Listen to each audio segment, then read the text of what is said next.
Hello everyone, how are you? আশা করি সবাই ভালো আছেন, সুস্থ আছেন। টুডে মর্নিং টাইম ব্রেকফাস্ট শেষ করে রুমে যেতেছি। ভাবলাম একটু ভিডিও করি। আহ, উম, একটু টি খেলাম, ভাবলাম শরীরে একটু চাঙ্গা চাঙ্গা করি। জঙ্গলের ভিতর দিয়ে যেতেছি।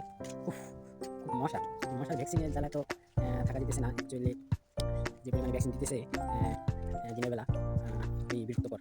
মশা হয়তো জানে না যে আমি বাংলাদেশের থেকে ভ্যাকসিন দিয়ে এসেছি। গাইস, আপনাদের কি জিনিস দেখাই, যে আমার পিছনে যে দেখতেছেন, পিছনে গাছটি, এটি মূলত বটগাছ হবে।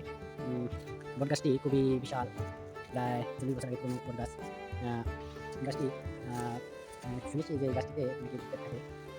খুবই ভয়ঙ্কর একটি গাছ, তাই এখানে বেশিক্ষণ থাকবো না, রুমে চলে যেতেছি। চলে আমার খুব ভয় ভয় লাগতেছে। তো গাইস, চলে এলাম যেটিতে। এটা হলো সাগর পাড়ের, এটা হলো জেটি।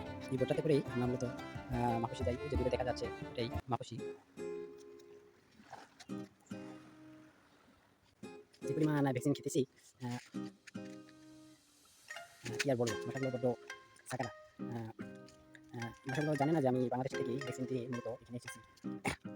মশাগুলো রাতের বেলায় গান শোনায়, দিনের বেলা ভ্যাকসিন দেয়। আর কত সুন্দর! এটা মূলত জবা ফুল হবে, খুব সুন্দর, বিউটিফুল। Wow wow! এটা মূলত